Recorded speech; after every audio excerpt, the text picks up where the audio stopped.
What's good? Welcome back to another reaction video. Today we react to this man, Andrew Tate, also known as Top G. And was Andrew Tate a good fighter? His kickboxing breakdown.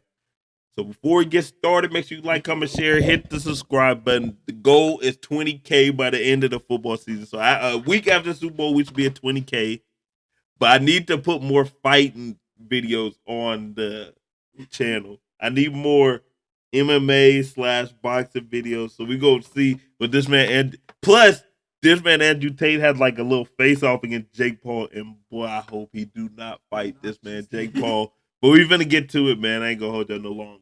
Let's get it. A professional kickboxer, and the guy was good, a legitimate professional fighter. Four-time kickboxing world champion. Record. Seemingly, some places have a different number, but they're around the same. 76-9. I don't know if that's the exact. That's a lot of fight. That's kind of what I'm seeing. That boy will fight. A lot of wins and not that many losses. And he was a multiple-time international champion as well as the Infusion World Champion, getting a bunch of titles from 2009 all the way to. That's lit. That's lit.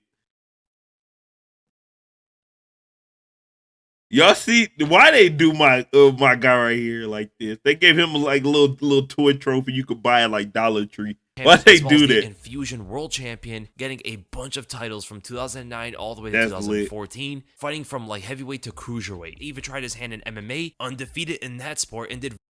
Fighting from like heavyweight to cruiserweight. He even tried his hand in MMA, undefeated in that sport, and did very well. Even beat 6'6" Luke Barnett, who a lot of people know for his run in the UFC. They eventually became friends, sparred a bit. I recommend you guys checking out that entire sparring video. It's actually an interesting one to look at because Barnett is a massive guy. But overall, Andrew Tate has a very unique style, an elusive, dexterous, and yet aggressive striking style, combined with traditional martial art kicks, but more modern boxing. That boy put people to sleep. Style combined with traditional martial art kicks, but more modern boxing. You don't normally see that kind of mix. When he kicks, you think he's a traditional fighter, but when he punches, he adopted a lot more of the modern boxing styles.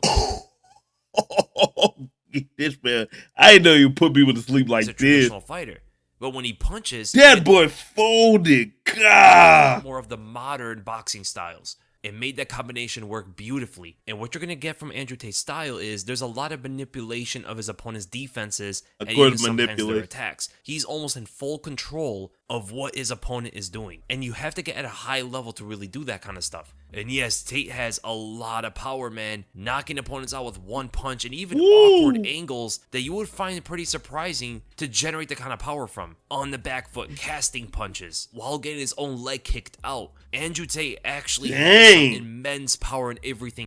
That man will put people. I know that man will put people to sleep like this. Like, I knew he put people to sleep.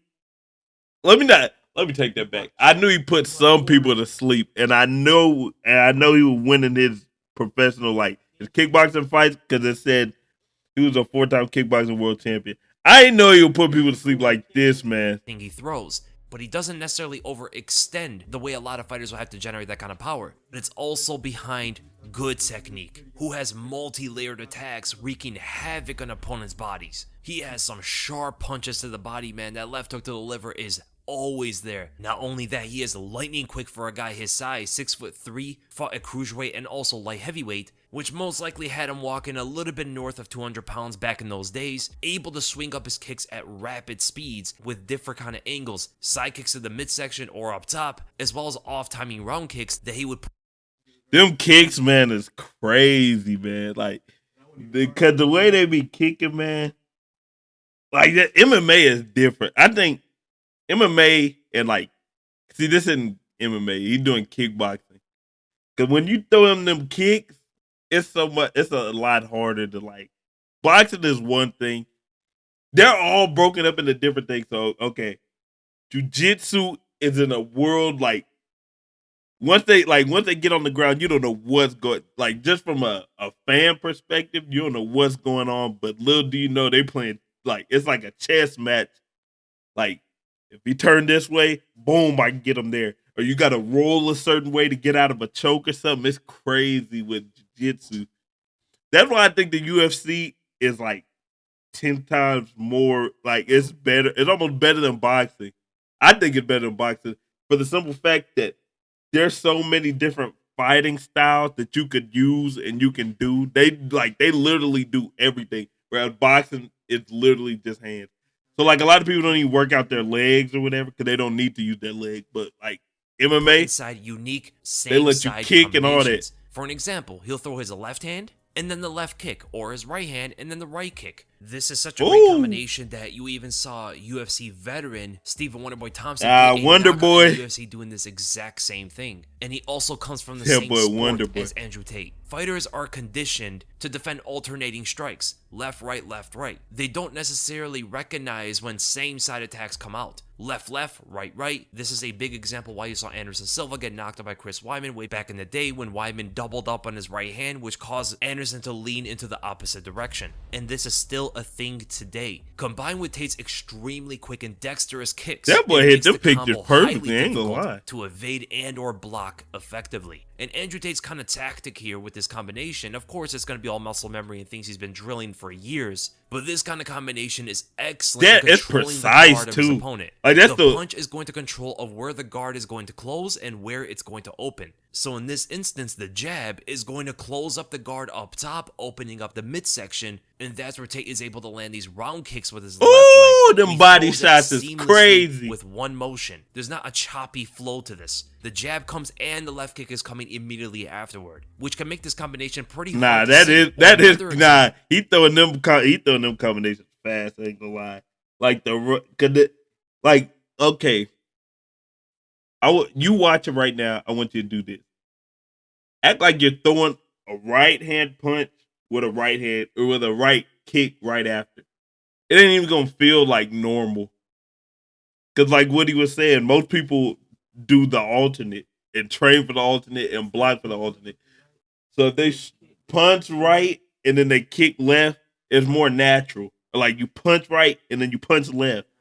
Left kick is coming immediately afterward, which can make this combination pretty hard to see. Or another example of this would be him in the southpaw stance, so he's able to switch effectively, throw out the lead right hook up top, which is going to get the guard to tighten up on the sides of the head, but open up the center. Because the center is opened up, Tate is able to throw up a side kick to the face, an attack that I routinely say is a very underrated got his head kicked back. And I believe in the near future, a lot more of the top fighters are going to be using this. This technique he used throughout his entire kickboxing career, and nobody was really able to address it. And this form of control of the opponent's defenses also expanded to other avenues. For an example, chambering the lead side kick is going to trigger out the leg raise of the opponent in order to block the side kick. This defense is going to cause his opponent to plant for Tate's next move. So Tate intelligently feints high to cause a refocus of his opponent. He now believes a punch is going to come up top. With all of his focus on his hands, he lowers his leg to the floor, which opens up a big leg kick from Tate. Or what about them leg kicks, man? I can't take no leg kick. German opponent here. No. By leaning to his left side and pumping his lead hand, he's creating an illusion that he's coming in heavy. It makes his opponent believe that he's going to come in aggressive with some big punch. His opponent reacted by instinct, tried to parry the jab that he thought was going to come forward. His opponent not seeing any jab come out and only saw the Tate move forward,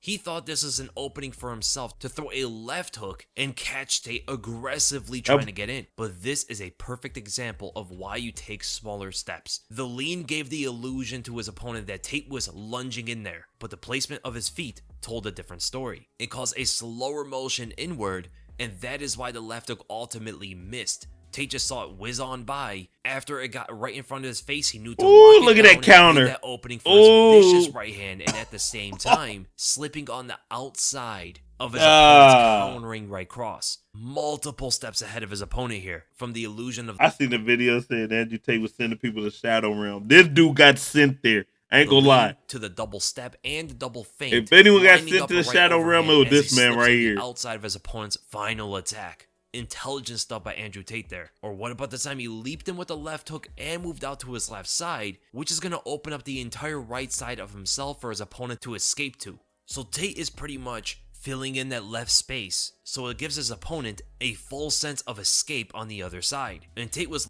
and he's following up with the right kick, looking up to line up a head kick, which was the ultimate trap from his opponent's quote-unquote free escape. But the only reason why this head kick did not land was because he actually rocked his opponent with the left hook, and that was partially blocked. Which this man was finna knock it.